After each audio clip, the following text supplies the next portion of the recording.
Brew Strong is brought to you by Blickman Engineering, home of the top-tier brewing stand. Visit them online at blickmanengineering.com.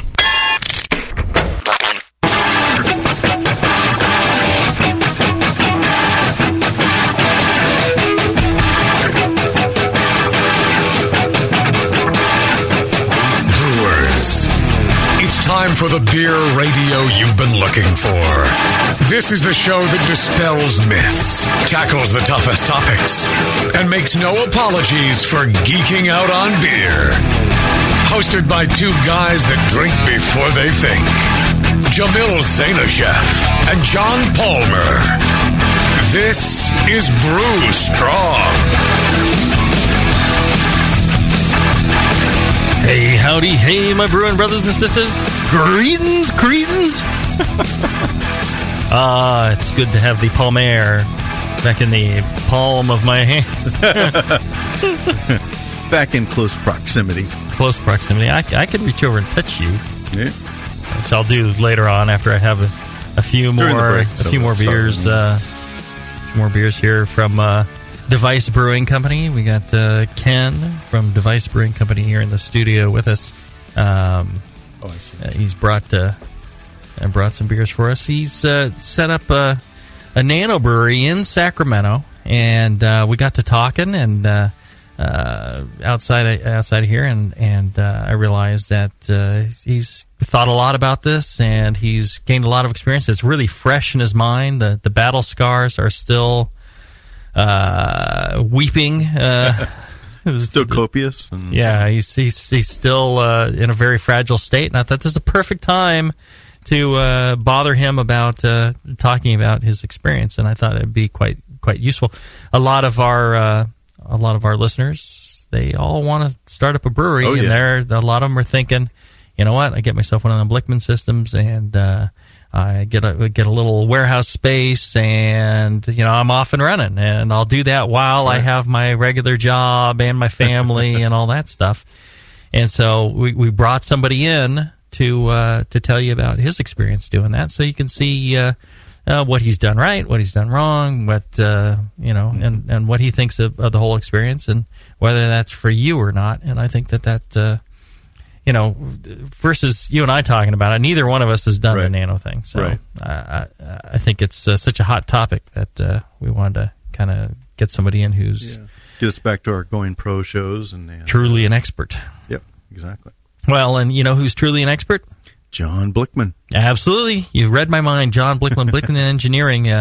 Check it out, blickmanengineering.com, Blickman with two N's. They make great homebrew equipment, and they even have the nano size stuff. So Ken is actually using some Blickman gear for his nano, and we'll find out how that's working for him. And as a matter of fact, I have gotten my top tier system down to Heritage Brewing Company. Oh, you do now? Okay. And I need to upsize the kettles on it. So, but what we're going to do is I want to take that Blickman system. I want to invite homebrewers. I don't know how we'll sort through them. Maybe there will only be one or two that actually want to do this. Yeah. But if there happens to be more than that, maybe we'll sort through them in some sort of way. But we'll have them come down and brew with us on the Blickman system. Okay, that'd be fun. And then from that, we will take that beer, and if it turns out good, we'll serve it in the tap room there. Since it's brewed in the facility, it's tax paid, under our license, we can go ahead and sell that beer in our tap room. So a home brewer can brew a beer and have it served commercially, which is something that a lot of people wish they could do and have that experience. So we'll be able to offer that experience to people. Now, I can tell you, not everybody's thrilled with my idea to do this, but I think it's great. I love homebrewers. I love, getting involved in this stuff. I think it's a chance to learn from, the homebrew community. I think it's a chance to have some fun. I think it's a chance to look at people's creativity. Maybe it sparks some ideas for us. Maybe we come across a beer that we're like, wow, that's so fantastic. Let's make that, a full-time commercial beer. Let's brew that thing up and, just have fun with that. But Liz said as long as it's not Doc that's doing it, right? Right, yeah, exactly. But, that should be fun, and I'm really looking forward to that. And again, that'll be on the Blickman system. So that'd be cool. Check it out. If you are looking for some great homebrew gear, check it out. BlickmanEngineering.com. They're innovating, as JP likes to say, innovating your brew day. Right. So very cool. All right, Ken, welcome to the studio. Welcome to Brew Strong, and thanks for joining us. I know taking you away, you're working your regular job, and you're getting the brewery going, and you got the family. So you taking time to come and join us, really appreciate that. Well, I'm really honored to be here. So thank you for having me. Great. Yeah, and the drive over, we were talking in the car. He's got a lot of the same thoughts I do. You know, there's a lot of the same, interest in pricing or labor hours, tasting rooms, all sorts of stuff. It's whether you're doing a nano or you're doing a big production brewery, there's a lot of overlap. Yeah, a lot of things are exactly the same. Have you found that to be true in everything you've done? Does it seem like you're doing things? Boy, you could just be doing this on a much larger scale and without hesitation. It's just mainly, a money thing, or absolutely. No, it's really all about the money at this point. Getting enough to get started, all that. I mean, right. Let's do this.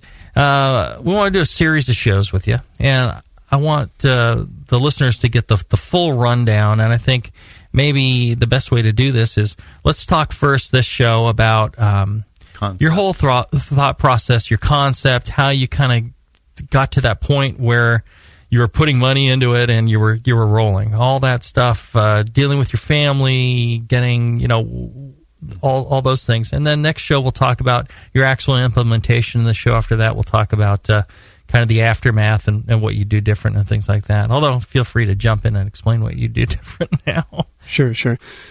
Well, the process of thinking about doing this is a long process, or at least it should be. You should spend a lot of time really, really researching if this is truly something you want to do, if something you think you can do. If you've got a wife or a girlfriend, you want to make sure they're on board 100%, because without that support, I think you're doomed. For money, you've got to think about what kind of business model you want to have. You want to think about who am I going to sell my beer to, and is it going to be in kegs, bottles, growlers, tap room? What are we going to do? Right. And there's a lot of spreadsheet work involved.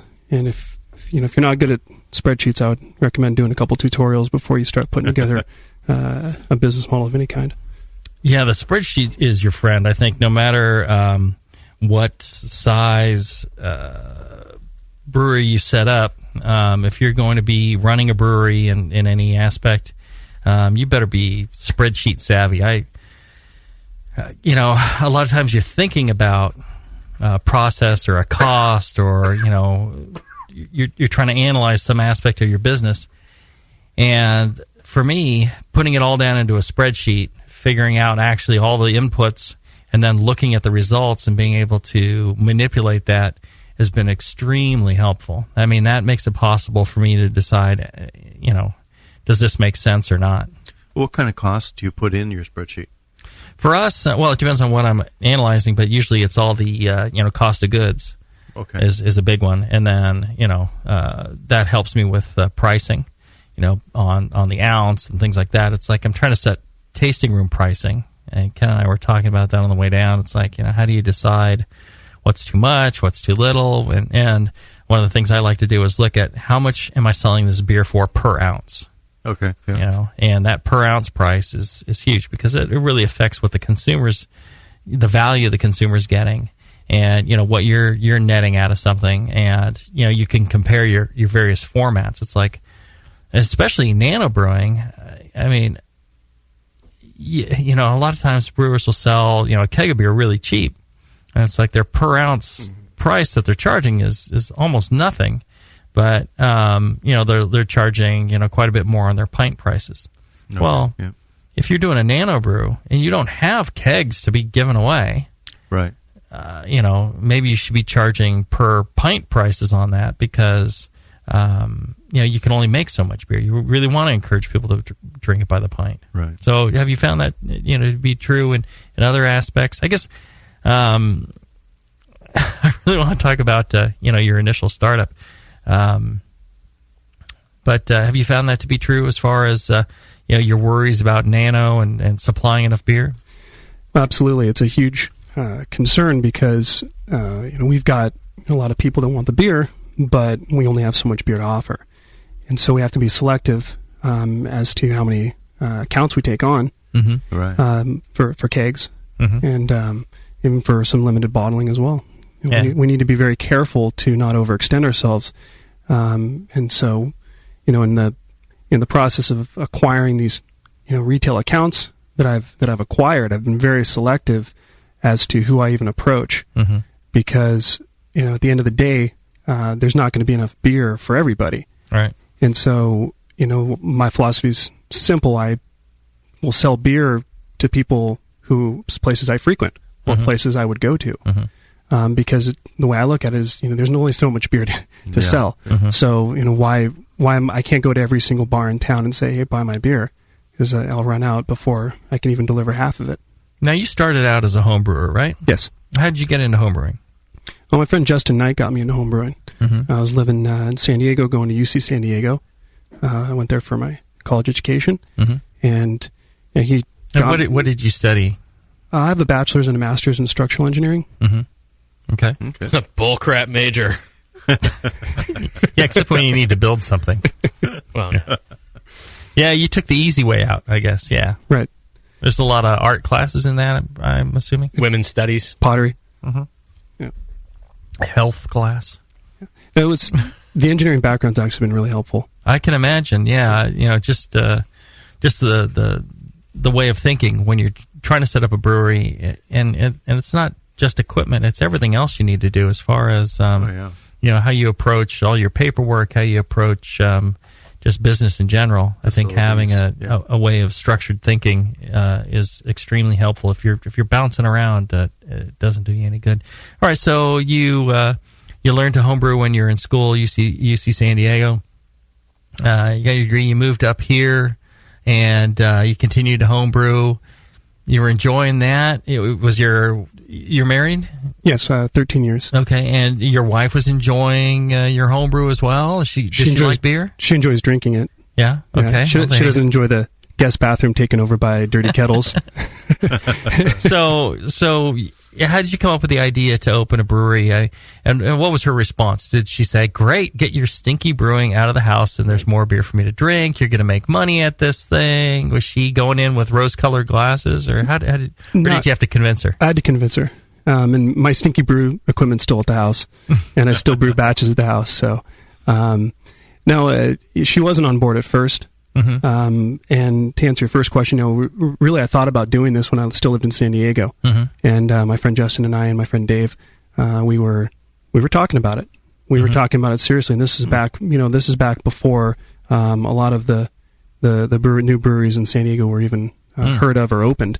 And in hindsight, that might not have been a bad move, but I don't think any of us were financially ready to take the plunge. Right. We talked about it, but then you look at the numbers and you go, gee, how are we going to do that? Right. Where does that money come from? Where does it come from?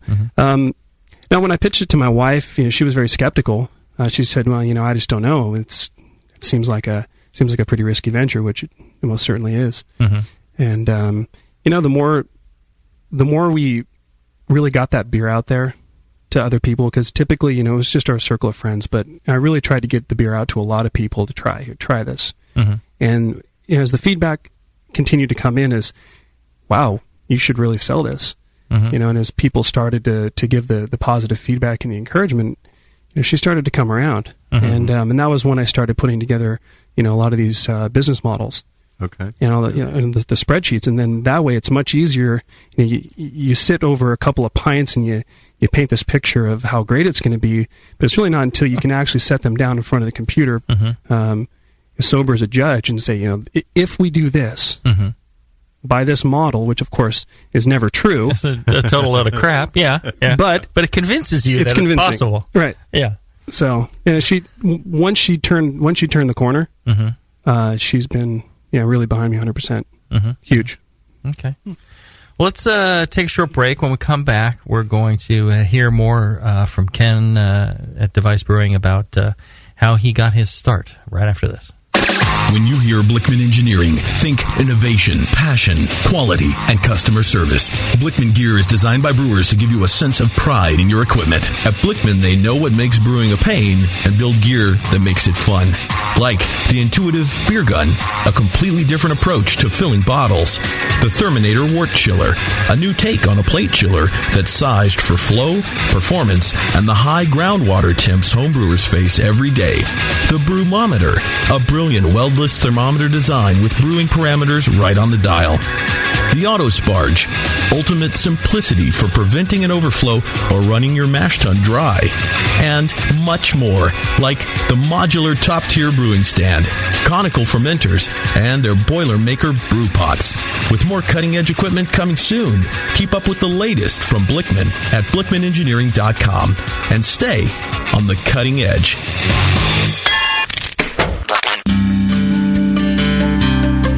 Williams Brewing is your online resource for prompt delivery of quality home brewing supplies.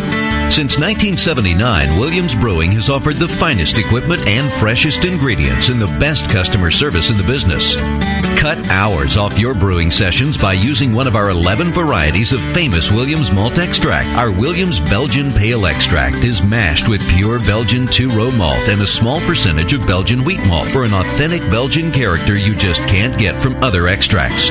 Or check out our unique fermenters, 2.5-gallon kegs, paintball tank-based draft beer equipment, bottling aids, and much more. We even have our own line of precision hydrometers. Go to williamsbrewing.com to browse our vast selection. That's williamsbrewing.com. Orders placed by 3:30 p.m. Pacific Time ship the same day. Brewing is easy. The Williams way. Hey, my brewing brothers and sisters. This is Jamil and I love a bold, hoppy beer, one that spits resin in your face and makes you cry uncle. There are a lot of great hoppy beers out there, but at Heretic, we want to make something as bold, dank, and resiny as possible. We use hops at every chance we get, including multiple dry hop additions. The result is Heretic Evil Cousin. This light golden, 8% Imperial IPA has an easy malt character that helps take the edge off the massive bittering, but it takes a back seat to the in-your-face hop character. We make sure this beer finishes dry so the hops can jump out and slam you in the taste buds. If you can't get enough hoppy goodness, Evil Cousin is your cup of tea. Cheers. Since the first time the Brewing Network microphones turned on, More Beer was behind it. More Beer sponsors the programming on the BN because, like you, they love brewing. And like the Brewing Network, they love sharing their knowledge. Morebeer.com isn't just a website to place your next equipment or ingredient order. Morebeer.com also gives you access to free beer information that will make you a better brewer.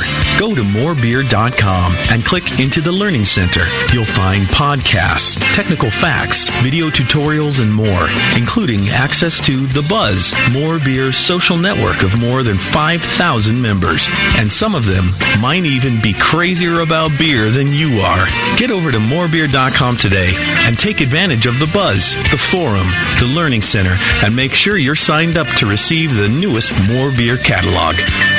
More Beer, bringing you absolutely everything for beer making.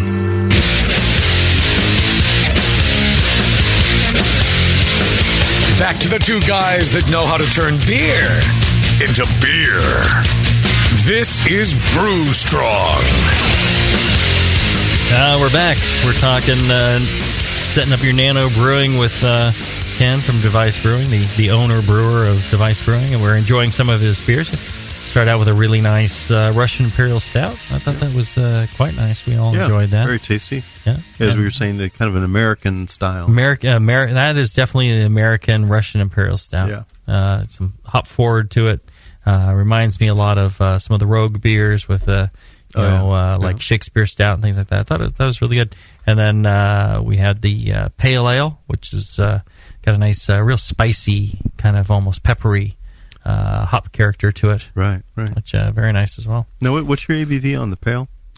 It's 6.5.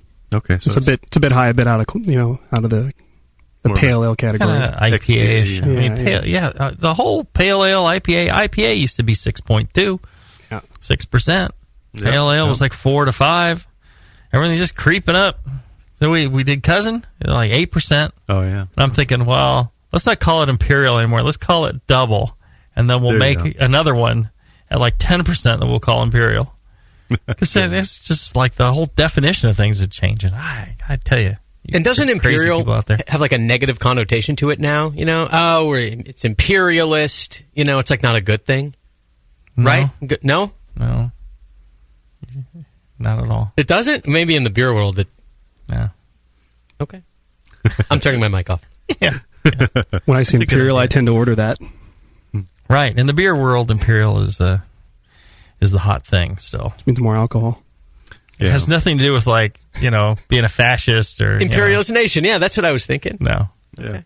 No. Well, I do tend to approach Imperials cautiously. You know, if they're John is delicate.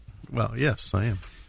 You know, if they're base beers, or if they're pale ale, or their IPA, or their other lower alcohol offerings are really well done, then I'll have confidence that the Imperial is well done too. Mm-hmm. Too often you get, the kitchen sink Imperial where they've just kicked up the alcohol with not a whole lot of thought to the flavors that are being pulled together in the beer.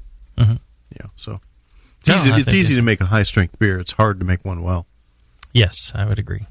So you got your wife's buy-in. What was your next step in the process? Were you trying to come up with money? You trying to find a location, paperwork? What was it? Where'd you go from there? Well, it's definitely just trying to pull together my money. How much did you think you needed to open this Nano? And describe what your vision that you were going to open was, and tell us how much money you thought you needed for that. Well, it really depended on which system I was going to go with. Mm-hmm. And the one that I ended up going with, I thought I could do for about $30,000, 25 to 30,000, which, that never happens. Mm-hmm. Those contingencies just stack up, and I walked into the brewery the other day, and within an hour I'd spent $300 to have my walk-in coolers to defrost clock fixed. So just there's little things like that you just can't account for ahead of time. A lot of people say, double it, come up with your number and double it. I'd say there's nothing wrong with that. Because if you wind up, overshooting, that's fine. You got a little more working capital once you get going. Well, the only negative to that is like, if I need double this number, I can't get that much money. I'll never get. People never start because they're like, I need 60,000. It's like, right. If I could come up with 30, I could do it.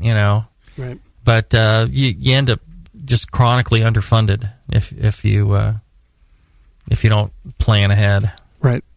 Yeah. At what point in the process did you decide to pull the trigger and say, I've got enough capital, I've got enough buy-in from your family and so on to go for it? That's a good question.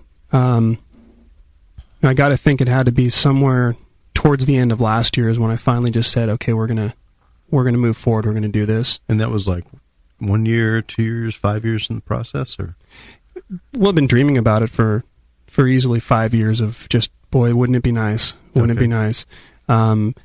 Really, honestly, hard thought on it was probably at least a year to a year and a half leading up to that. Okay. And then I could have thought more, really. That I could have spent more time thinking and planning, but you get to a certain point and you go, well, time is of the essence. There's a movement happening here. You want to be with the movement. Right. You don't, it's like catching a wave. You can paddle, but if you don't paddle fast enough and soon enough, the wave's going to lift you up and it's going to pass right by you. Well, and that's the thing, the BA talks about the number of breweries in planning, and they also talk about the number that they think are actually going to come to anything, and it's always just a fraction. There's a lot of people that talk about it and kind of, look at it and say they're doing it and never actually get to the point where they do it. It's that's that leap of going forward, of starting to spend that money So you were able to raise $30,000, and what was your next step? Location. Mm-hmm. That was a really big thing. It was where are we going to do this? Okay. And I looked into Sacramento first because that's where I live. Mm-hmm. And initially, I discovered that to have a tap room, which is really the backbone of a nano-brewery's business model, I would need a conditional use permit to have a tasting room. Okay. Mm-hmm. And the application fee alone on that runs, about $13,000-$14,000. Wow. And that's just for the application. And it depends on the city, because in Fairfield, I needed a use permit. It was like $3,000, something like that, and that's for them to send out all the notices and have the meeting and everything. Same thing, $10,000 difference. So asking those questions of the city before you start, that's huge. Yeah, and I'd say starting at your community development department first, your mm-hmm. business development. That's probably the first place to start, because they'll know the other breweries that have come before you, and they'll know some of the pitfalls. Mm-hmm. They'll even tip you off to other breweries that are in planning. Mm-hmm. Mm-hmm. Inadvertently, they don't mean to; they just tend to. Yeah. And it was really just looking for a city that would work, and that I wouldn't have to spend half my capital on a use permit. Okay. So I was looking in Elk Grove, very seriously looking in Elk Grove. I was looking in West Sacramento. But one of the key people at the Sacramento Economic Development Department actually tipped me off and said, "Hey, he sent out an email to quite a few breweries that are in planning and said, we're bringing in a new zoning ordinance. If it passes, there's language in there for breweries to have tasting rooms in there without having to get a use permit for it." So once that happened, it was more a matter of, okay, now let's find a place in Sacramento, because really I didn't want to have to drive too far. Because you're going to have to make sometimes multiple trips to the brewery every day. So. Oh yeah. So you've determined Sacramento would work. Now, what about the space you were looking for? Did that change in any way? I mean, from your initial concept to what you found available and what you were able to negotiate with. Yeah, I think the place I had in mind first was the first nano brewery I ever went to, which was Hess down mm-hmm. in San Diego, mm-hmm. and. I pictured 1,000 square feet with a roll-up door, mm-hmm. maybe a small office on the side. And the more I got into it, that's from just sort of a kind of a passive perspective. But when you go active and you start looking into it from the actual logistics of how do we make this suitable for brewing, then you start thinking of infrastructure. Yep. And that was when I had the idea. I thought, well, if I can find a restaurant, if I can find a little restaurant space. Mm-hmm. Someone's gone in and done a lot of that work for me. Mm-hmm. And so then the challenge became, okay, well, how do we find a restaurant space that also is zoned for manufacturing? Mm-hmm. And that's not as easy to find. Not too easy, yeah. No, that's not easy. But and I did come across, with the help of the agent that I was working with, he said, I do have a defunct little cafe space here that's in a warehouse complex. It's on the end cap. It's right on the street. There's no roll-up door. It looks like a cafe, sort of, mm-hmm. And it might fit your needs. And my wife and I took a look at it, and we saw multiple floor drains. We saw what looked like about a 500,000 or 600,000 BTU gas line, hood, Type 2 hood for ventilation, walk-in cooler, 88 bathrooms, wow. HVAC, lighting, flooring, tile, plumbed for 3-compartment sink, wow. Commercial hot water heater. A little office space, and probably saved yourself a fortune just finding that space. I honestly don't think we could have done it. Mm-hmm. I really don't think we could have done it. Because what you're talking about there, even for a tiny space, you're talking at least $100,000, probably more like $200,000. Yep. Somewhere, most people who've seen it and seen the improvements from the building department and so forth said, "Well, you saved yourself about $160,000." Mm-hmm. Wow. And they're right. And it would have broke us. We would have been dead on arrival if we hadn't found a space that already had those improvements. So I would say to anybody, start looking for defunct restaurants. Mm-hmm. That's your best bet. Well, and you get to some of these places and you see this warehouse space with the roll-up door and all that, and there's it doesn't have any of that stuff. It's truly warehouse space. They plunk a bar down and just start selling beer. They don't worry that they don't have a bathroom, and I don't know how they get away with that. Especially in California, there are very serious restrictions and laws on just air conditioning and lighting, appropriate lighting for the task that people are doing. There's just a whole ton of things that you have to worry about in order especially if you're going to let the public in. So, the other nice thing is that since it was food production or food processing, I guess you could say it was a cafe before. Mm-hmm. We didn't actually have to do a change of use, so there was no certificate of occupancy required either. So that was nice. Wow. So the use was already built in. We pretty much turned the key and started wheeling in equipment. That's excellent. And I'm sure even sewage and all that, you didn't have to pay any sort of additional connection fee or anything. No, the impact fees in some of the places we looked at were $5,000, $7,000 just for the impact fees. Mm-hmm. This particular building had a lot of credits, and since most of the tenants weren't really heavy water users, there was a surplus of credits there. So actually, my sewer impact fee was $0. Mm-hmm. Great, that's nice. Yeah, that seemed like a huge benefit. The good news of looking for defunct restaurants is that there's got to be a plethora of them, right? I mean, so many restaurants go under in the first year or two of business. I think it's like 6 out of 10. I think it's more than half. So there's got to be a lot of those types of properties, right? Well, I mean, yes and no. You're overlooking zoning. So you're going to find a lot of defunct restaurants in general commercial, light commercial, retail. Oh, okay. Mixed use. You're not going to find them in heavy industrial. Or that type of. And if you want to have a production facility and manufacture beer, if you want to do a restaurant brew pub, you could probably get away with it. But if you want to do a brewery, then you need some sort of manufacturing zoning. I mean, unless you want to go after a conditional use permit. So if you're in a city where the CUP is not very expensive, then it might be worth your while to open up a place if the city will approve the use in that particular zoning. And watch out for a lot of special overlay districts in a lot of towns. So someone thinks, hey, I'd love to be in Old Town. It's so charming, but then you find out that's a special overlay zone. So it's not. It's a zoning that has special rules. It has its own rules, and oftentimes they don't include bringing in manufacturing facilities. Right, even if it's something as lovely as a brewery. All right, let's take another short break. When we come back, we'll find out more about how Ken got his start at Device Brewing after this. Hi, I'm Jason Harris, the proud owner here at Keystone Homebrew Supply. We're thrilled to be entering our 20th year of supplying this great industry, and to show you, the Brewing Network Army, how much we appreciate your support, we're offering you 10% off your first order on our website, KeystoneHomebrew.com. Just use coupon code BNARMY at checkout, and I'll get your order out the same day. My goal at Keystone Homebrew Supply has always been to have a complete supply of everything a brewer could want. When you place your order online or when you come into our store, it's our goal to have everything on your list and more.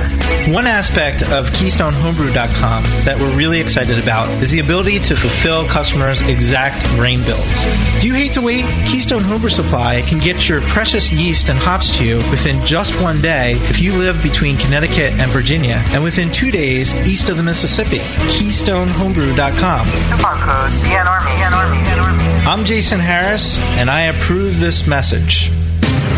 Tim, getting tired of that same old handcrafted beverages day after day? Are you looking for something with more diversity than your normal beer? Fellow BN Army member Michael Fairbrother, owner of Moonlight Meadery, is reviving an entire beverage category, mead. The meads at Moonlight Meadery are all handcrafted from the finest honey on the market and are perfect for any occasion, like weddings, baby showers, or... Excuse me?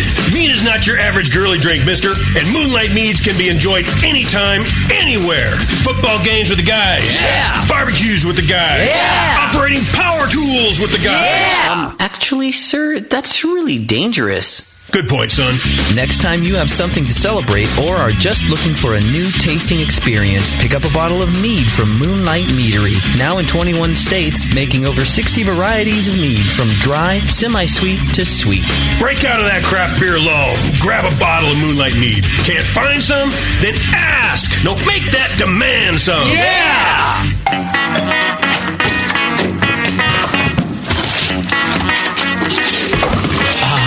What'd you get? More brewing ingredients? Yep. You know what I love about Brewmaster's Warehouse? The $6.99 shipping? Well, yeah, but... the in-store classes for beginning brewers. Yeah, that's cool, but... the Brew Builder. Creating and saving your recipes online is awesome! No, yes, but... The cheese-making supplies. No. The wine-making supplies. The distilling equipment and liquor flavorings. All that stuff is awesome, yes, but what I really love is that the guy who runs it is totally hot. And that Brew Builder software is awesome. Oh, yeah. Brewmaster's Warehouse brings you flat rate shipping on great equipment and ingredients to make beer, wine, cheese, and spirits at brewmasterswarehouse.com. And if you're in Georgia, stop by Brewmaster's Warehouse Monday through Saturday from 10 to 6. Visit brewmasterswarehouse.com today because it's totally hot. Oh, yeah. A vial of White Labs yeast is the key to your best beer. When you open a vial of White Labs yeast, you're giving your beer its best chance for a perfect fermentation. In addition to their already incredible variety of yeasts, White Labs is proud to announce WLP 90, San Diego's super yeast, now available year-round. WLP 90 is super clean, super fast fermenting, with low esters and has a neutral flavor and aroma profile. It's alcohol tolerant and highly flocculent. For more of the latest White Labs news, click over to whitelabs.com, where you can read reviews of yeast, learn in the lab section, and join the customer club. And if you should find yourself in San Diego, White Labs has a brand new training facility for craft brewers and home brewers alike. Whitelabs.com. Discover yeast, nutrients, enzymes, and more for commercial breweries, home brewers, and homebrew stores. White Labs. It's all in the vial. Hi, I'm Jamil Zainasheff, and in addition to my work on the Brewing Network, I write the Style Profile column in every issue of Brew Your Own magazine. Hi, I'm Sean Paxton, and when I'm not prepping for the Home Brewed Chef on the Brewing Network, you can find me writing articles on how to cook with your home brew for Brew Your Own magazine. Greetings, cretins. This is John Palmer, and when I'm not writing for Brew Your Own, I'm reading it. John Palmer, Sean Paxton, Jamil Zainasheff. If you love listening to them on the Brewing Network, you'll love reading their articles, tips, and recipes in the pages of Brew Your Own magazine. Join Jamil, John, and Sean 8 times a year in Brew Your Own. And when you subscribe to BYO on the Brewing Network website, half of your subscription price goes right back to the BN to support great beer and food programming. So sign up for Brew Your Own magazine through the BN website today so you can listen and read your way to better homebrew.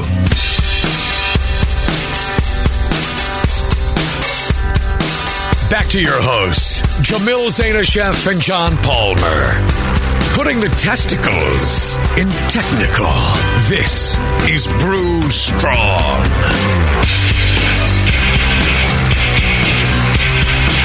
All right, we're back.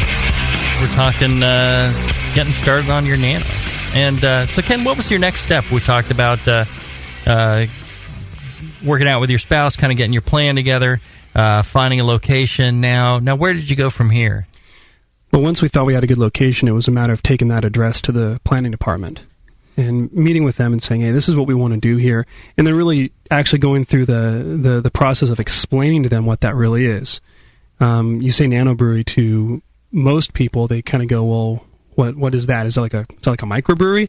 So yes, it is, but just a little smaller. It's an order of magnitude smaller. So we've got, we want to have a tasting room. Oh, so open to the public. Yes. Oh, and then they kind of scratch their heads and they pull out a chart and see if that works. And I spent a fair amount of time in the building department, in the planning department, talking with them. And once we determined that it was okay. Well, what criteria are they measuring you against? Most major cities will have brewery as a listed use. So what they have is they have a matrix, and along the rows, it's all the different uses you could possibly have. Okay. And then the columns are basically the different zones. And it'll either be yes, no, or with a permit. Okay. And so what you're looking for is yes. You're looking for, this is a permissible use by right. And so, and like I said, most major cities, you can go down to brewery and then look over and see which zones do they permit breweries in. But of course, there's going to be plenty of cities out there that don't have any breweries, and that may not be written into their zoning ordinance. And in that case, you're looking for manufacturing or light manufacturing. Most cities that I talk to, they categorize brewery as manufacturing. Interesting. Instead of light manufacturing. Or a restaurant. I mean, a restaurant's not manufacturing, right? Nope. So you need to find a place that'll do manufacturing. So sometimes you need industrial. Light industrial is not for manufacturing. It's for service-oriented industrial stuff like car shops and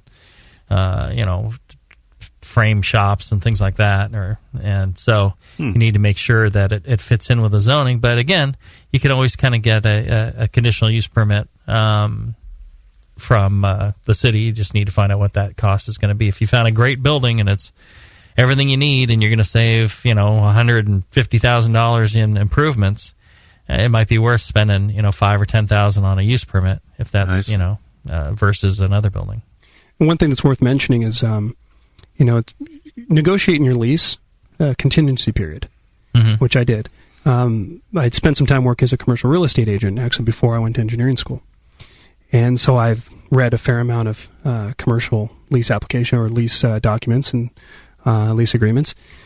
And so when I negotiated with our landlord, I built in there, okay, I need this permit, this permit, this permit, and this approval. And if I don't get all of those within 90 days, I walk. And they agreed.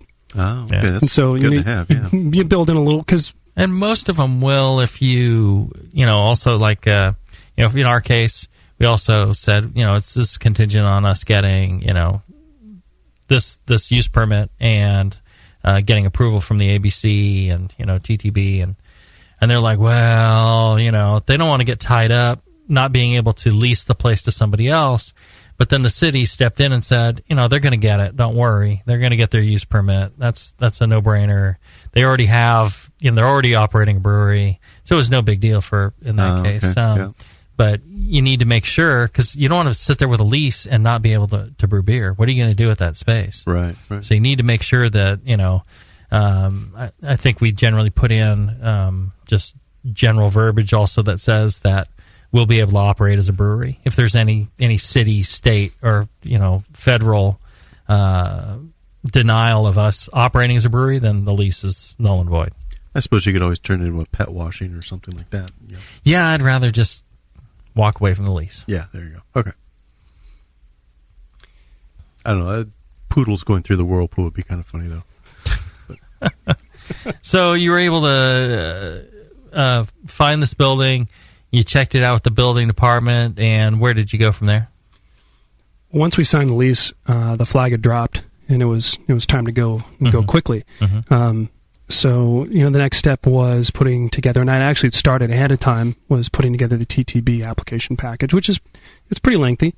There's quite a bit of information they want, and so the TTB application was pretty much ready to go. There's a lot you can do even before you have a building. There's a lot that pertains to the building, but there's a huge amount you can do without a building. Yeah. And you just save as you go, and then just revisit that application next time you want to log on. Right, you've got there's an online process now. I still have not done the online process because of I'm old. But there's an online process. You can save it, your progress, and for the ABC, it's still a stack of papers, but you print them all out, fill out the ones you can fill out, red flag the ones with a flag that you need to come back to because you don't have the building yet. Get it all ready, and then once you get your building, spend a night just finishing the rest of it and get it in right away. Right. Now, you had a good turnaround time on yours.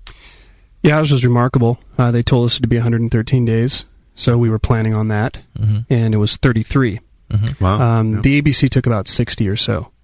They didn't turn it around very quickly, but it was also during the early part of the summer, a lot of people on paid leave or time off for vacation. Yeah. So I think everything was moving a little slower at that point. But and you have to post for 30 days as well. That's right. Yeah, we got our sign to post the day we dropped off our paperwork, so that went pretty quickly, and there was no community outcry or pushback, so that went well. So there was a lot of paperwork involved. There's so many different agencies you need to please. From the FDA to the IRS, you need a federal tax ID number. You're not going anywhere without that. Right. You aren't going anywhere without that. Well, and talking about needing to please people, We have another sponsor that I love to mention during the show. Yeah. AdamandEve.com. Experts at pleasing people. If you're looking to please someone, yep. Browse yourself over. They've even got a mobile app. Mobile website. You go to AdamandEve.com. Does it make your phone vibrate? Yeah. Yeah, and you check it out. They got tens of thousands of items there. And if you use the offer code Jamil, Jamil, you can get just about any one item for 50% off. Then, after you bought one item 50% off, they're gonna give you 3 free DVDs of your choosing. It's not the bottom of the barrel anime goat stroker stuff. I'm sure they got anime categories, but they got like big breasts, they got big butts, they got big heads, small heads. They got fatties, skinnies, Asians, MILFs, you name it. They got gay, anything you want. They got it all. And you get to choose from those categories. You get to choose some premium DVDs. You get the 3 free DVDs. They're going to throw in an extra free sensual gift. So sensual, I'm going to have to tell you about it off the air, John. Okay. I'll show it to you. Does it have a rope on it? No. Okay. No, you drop the soap, and then I'll show you the social gift. And then to top it off, free shipping. So you use the offer code Jamil, Jamil, at AdamandEve.com. You buy one item at 50% off, and it's not like they've inflated the prices. There's decent pricing on this stuff. That's true. You get an item 50% off. They just want you to try being a customer. Mm-hmm. And then you get the 3 free DVDs of your choosing. You get the free sensual gift. You get the free shipping. All for using the offer code Jamil, Jamil, at AdamandEve.com. So check it out today. And you can please someone. You can go down to the ABC office and say, hey, I brought you a special gift. It won't fit through the slot. I don't know. I had the Oakland office where the paper barely fit through the slot. So I'm not sure I'd get an Adam and Eve gift through the slot. But, you wave it around. They might come out and join you. I don't know. All right, let's take a short break. And when we come back, we'll wrap up with questions from the chat and a little bit more from Ken after this. BN Army, HopTech has a great discount waiting for you. Do you often find it difficult to find specific specialty ingredients for your homebrew recipes? Well, listen to this. HopTech stocks 59 different grains to choose from, 39 varieties of pellet hops, and 8 kinds of whole leaf hops. And HopTech not only carries Y yeast and White Labs yeast for you, but also Fermentus, 04, 5, 6, 23, 33, and T58 Belgian yeast, plus Cooper's, Nottingham, and Windsor yeasts. Got your recipe ready to go? Pick up some great brew gear like new long and short sleeved shirts, games, and more. HopTech's new website is being updated every day with new items. If you don't see it, call the shop. They're open 6 days a week. BN Army and AHA members get a 10% discount, and active military personnel get 15% off. Visit HopTech.com today for great selection, great service, and a great discount. HopTech.com. That's it. I've had it. I am never putting hops in my beer again. What? Why? It's just too ridiculous. Insane prices, stupid contracts, high shipping costs, crappy selection. Dude, you need Nico Brew. Nico Brew will rock your f***ing face right the f*** off your f***ing skull. $5 shipping to all 50 states. Plus fantastic international rates get you low prices on Nico Brew's great selection of hops and more. Whether you're a home brewer, a pro brewer, or a homebrew shop owner, Nico Brew can get you the hops you need in increments big and small, single orders, spot buys, or full contracts. And there's only one place to join the uber special secret elite bare bones club where you'll get the best deals anywhere. Holy f***ing shit! NicoBrew.com. NIKOBREW. Nico Brew, your bare bones buddy in the brewing business. Tonight is the night. We bring the creature to life, Dr. Blitzmingstein? Yes, J.P. Gore. Everything is perfect for my next fermented creation. My father, the storm is too far away. We'll never have enough power to isomerize the creature's alpha acid. Yes, J.P. Gore, we will. For I have in my possession the Tower of Power. Blickman's new Tower of Power is the evolution of automation. Control hot liquor, sparge, and mash temps like a pro. The Tower of Power is a high-quality gas-fired rim system that works with your current brewing setup. With ultra precision, the tower can hold your mash to 1/2 of a degree Fahrenheit. Precision and repeatability. The Tower of Power is the answer to automatic, fast ramp times. See more at BlickmanEngineering.com. Bring your next creation to life with the Tower of Power. Dr. Blickmanstein, with the Tower of Power, you can probably give me an afternoon at the pub to enjoy a pint. Don't be silly, J. Pegor. We have beer to brew. When I order a beer, I want my server to know more about it than I do. I want someone who enjoys good beer and loves helping others enjoy it too. I want someone who knows how to pour a perfect pint for any beer style. I want a Cicerone. The Cicerone certification program is creating the type of people who help you enjoy great beer. Home brewers and craft beer lovers know beer is more flavorful and complex than ever, and it takes some serious knowledge to store and serve beer right. Cicerones know beer. There are 3 levels in the Cicerone program: Certified Beer Server, Certified Cicerone, and Master Cicerone. Cicerones are truly the sommeliers of beer. The best beer locations have a certified Cicerone on staff. Relaxed and unpretentious, Cicerones are tested on storing and serving beer, beer styles, flavor and tasting, the brewing process and ingredients, and pairing food with beer. Learn more about your next beer guide at cicerone.org. Certified Cicerone, because it takes top talent to present a perfect pint. All right, BN Army, it's trivia time. What's the only homebrew shop with over 1,000 recipe kits, $4.99 shipping on orders over $100, and is also home of the Wolf Shirt? The one and only answer is Austin Homebrew Supply. For over 20 years, they've specialized in creating recipes such as the best-selling Texas Blonde Ale, Apocalypso, Hot Bomb 2.0, and Double Chocolate Stout. And they just recently unveiled their small grain kits that produce 1 gallon of beer.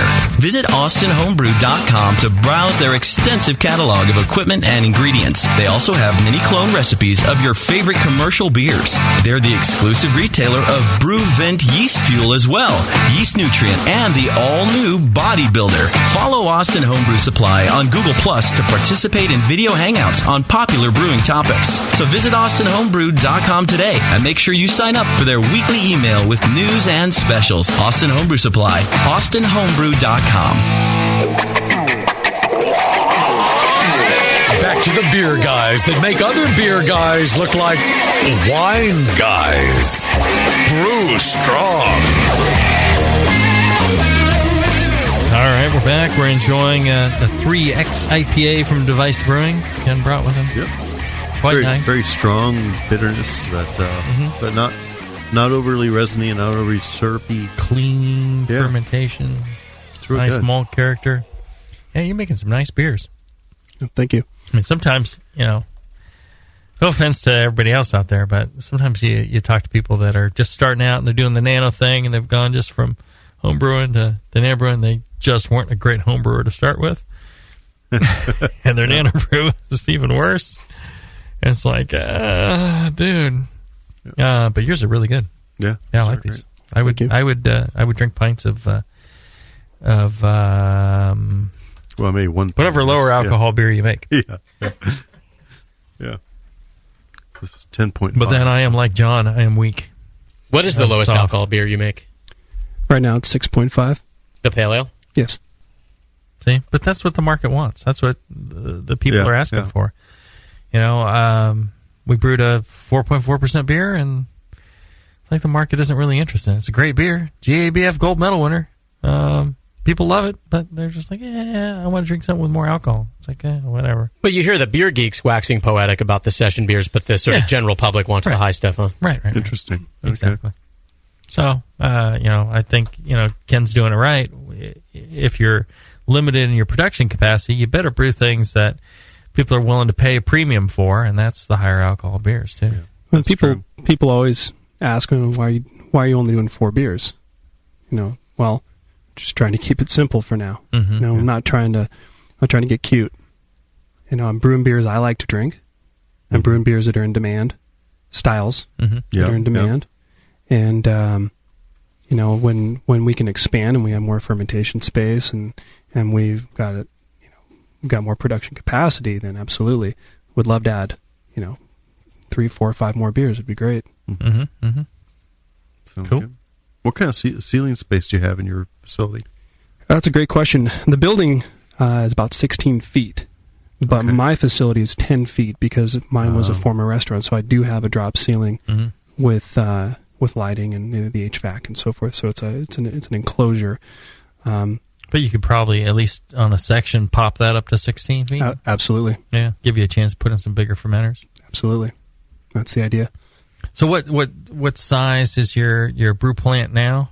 I'm using 4 Blickman 55-gallon Boilermakers. And so I multi-batch. So I'm pushing 3 batches through in a day. That 4th vessel is really nice because I can get the beer out of the boil kettle, the wort out of there, get a whirlpooling, clean out that boil kettle quickly. And typically, as I'm doing my transfer into the fermenter, I'm sparging in the next batch. Oh, okay. Very good. All right, Scott, questions from the chat? Yes, let's start with one from the dark side. How many solid beers do you guys think you need when first starting out? Well, you need liquid beers, really, instead of solid. I think he's asking, your initial lineup should feature one, and it should be what kind of beer? A great beer. Boy, you are just detailed and informative. That's all you really need. I would go with something solidly in the eye of the public right now. Wouldn't you agree, Ken? If you were to pick one, I mean, maybe you'd go with either your pale ale or the triple IPA. I guess you wouldn't go dark. You wouldn't go. You'd go something hoppy. Yep. At least 6%, more like 7, 8, 9%, and hoppy, and not too dark. If I had one beer to brew, if I was limited for whatever reason to one beer, I'd brew about an 8.5% Imperial IPA. If I could only do one. Yeah, that's probably gonna, So you only need one. You really only need one. Just sell a ton of it. Imperial IPA, you think that's what the most people are going to order? Yeah, I think that it also depends on where you are. Where I'm talking about California. You would want to go talk to your local tap room, where the beer people come to drink good beer, and ask that store owner, what do you sell the most of? Imperial IPA. And they'd say Imperial IPA. Yeah. And that's what they say here. They can't. I mean, places will keep 3 and 4 double IPAs on at one time, and then they sell them all faster than any of the other ones. Than any other beer. I suspect the dark side was wildly unsatisfied with that answer. But in any case, Mile High Brewer is asking... Well, we're telling him the truth. Why is he unsatisfied? Well, because Are you unsatisfied, Scott? I am, yes. So why are you putting that on the dark side? Because I project. Fault. That's what I do, Jay-Z. I thought... Your nipples are getting hard. If I was asking...